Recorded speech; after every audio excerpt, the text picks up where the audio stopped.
फिजा, फिजा, फिजा। जोया बाजी, मुझे 5 मिनट और सोने दे, मैं आती हूँ खुद ही नीचे। उसने मुझे मार दिया।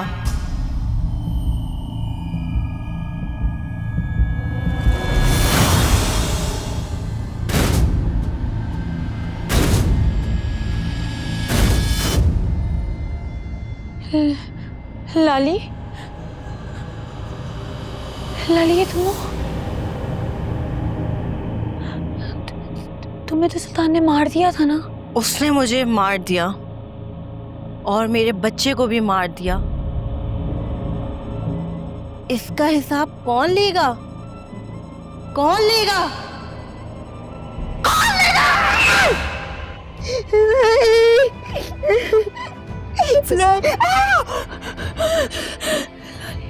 क्या हुआ मेरी जान? बाजी, हाँ,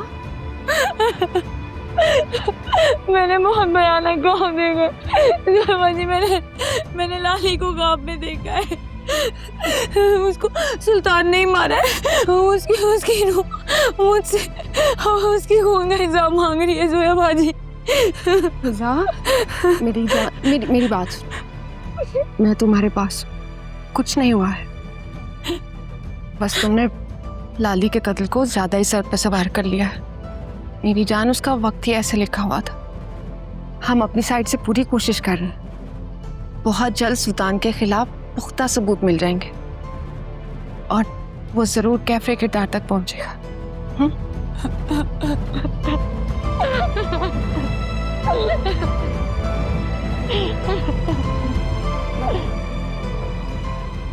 जल्दी से उठो, तैयार हो जाओ।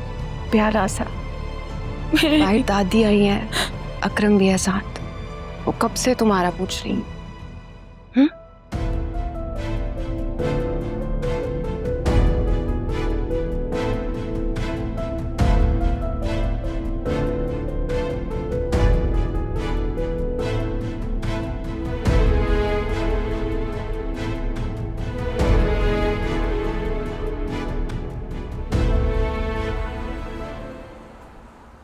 ज़ुबी, कुछ लाया हूं तुम्हारे लिए। खाओ ज़ुबी। ज़ुबी, क्या हुआ? बहुत ज्यादा दर्द हो रहा है पेट में। चलो डॉक्टर के चलो। बहुत ज्यादा लेकिन दर्द। हुआ क्या है? हाँ, पता नहीं, बहुत ज्यादा दर्द हो रहा है मुझे। अच्छा चलो चलो चलो, डॉक्टर के पास चलते हैं, चलो।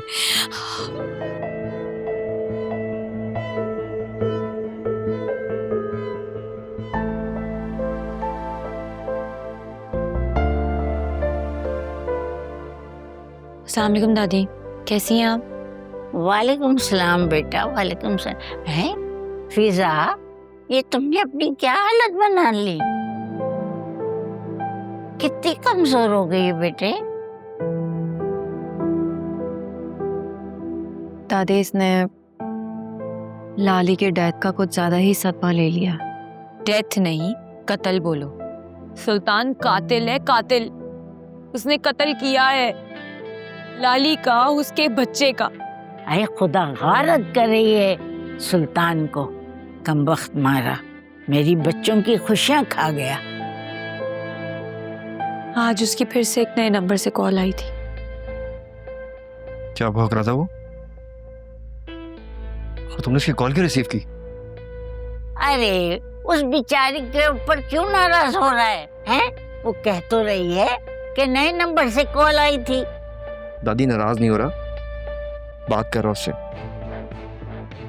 और क्या कह रहा था? कहना क्या है उसने साफ साफ एतराफ किया कि लाली का कत्ल उसी ने किया है। उसके एतराफ करने से क्या होता है? हम सबको पता है उसी ने किया है सब। अरे इस कमबख्त को पुलिस क्यों नहीं पकड़ रही? वैसे तो सबको पकड़ लेती है, लेकिन कमबख्त मारा, इसको नहीं कोई पकड़ रहा। दादी, पुलिस को सबूत चाहिए होता है और हमारे पास तो कोई सबूत ही नहीं है। अरे मेरा बस चले ना बेटा, तो मैं तुम्हारा निकाह फौरन पढ़वा कर अपने साथ लेके चले जाऊं। अगर उस कमीने को पता चल गया कि तुम्हारा निकाह हो गया है तो शायद तुम्हारा पीछा छोड़ दे। काश काश दादी ये सब कुछ इतना सिंपल होता, लेकिन यहाँ तो सब अपनी अपनी आना में बैठे हैं। हाँ बेटा, सब ठीक हो जाएगा। तुम लोग बस फिक्र ना करो, अल्लाह पे छोड़ दो, अल्लाह बहुत बड़ा है।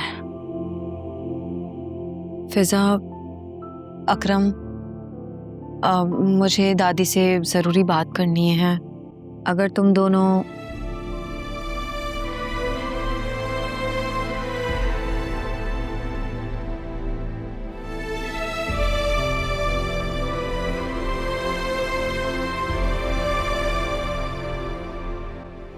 दादी, आज मैं और जोया मॉल गए थे। वहाँ हमारी मुलाकात अनीता आंटी से हुई।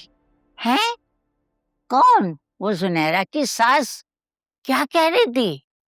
दादी, मुझे नहीं लगता कि वो लोग इस रिश्ते को कंटिन्यू रखना चाहते हैं। अरे बेटा, ऐसी बातें ना करो। पहले बेवा हो गई, फिर तलाक हो गई, फिर कौन करेगा इससे शादी? दादी, मैंने जो महसूस किया वो मैंने आपको बता दिया। तुमने उसको समझाया तो था। दादी, मैंने और जोया ने उन्हें बहुत समझाने की कोशिश की, बहुत दलीलें दी, बहुत कायल करना चाहा, लेकिन हम किसी का दिमाग तो नहीं बदल सकते ना। अरे हाय आलिया, क्या मनहूस खबर सुनाई है कि मेरा तो दिल बैठा जा रहा है। दादी, मेरा मकसद आपको परेशान करना बिल्कुल नहीं था, लेकिन मैं ये बात आपसे छुपा भी तो नहीं सकती थी। मैं खुद इतनी परेशान हो गई हूँ, मुझे तो समझ ही नहीं आ रहा कि आगे क्या होगा। ये सब नौशीन की वजह से हो रहा है। उसने मुझको और वासे को पट्टी पढ़ाई कि कुछ नहीं होगा, अब ये बोलना मत निकाह का। हाय हाय, झूठ बोलकर निकाह करवा लिया। अब देखो, सांझे की हांडी चौराहे पे फूटी। दादी, आंटी को इल्जाम देने से मसला हल थोड़ी हो जाएगा। मुझे तो बेचारी सुनहरा की फिक्र हो रही है। अब हम क्या करें बेटा, कैसे उनका दिल बदलें? अल्लाह कोई मौजा कर दे मेरे मालिक, मौजज़ा कर दे कोई। ऐसा करते हैं कि मैं और तुम मिलकर अनीता के घर जाएंगे, फिर मिलजुल कर दोनों बात करते हैं, उसको समझाने की कोशिश करते हैं। आपका हुक्म मेरी सर आंखों पर दादी, लेकिन मुझे सिर्फ एक ही बात का डर है। अगर उन्होंने सुनहरा का रिश्ता कबूल कर भी लिया तो मुझे नहीं लगता कि उसे उस घर में वो मुकाम मिल पाएगा जो एक बीवी को मिलना चाहिए।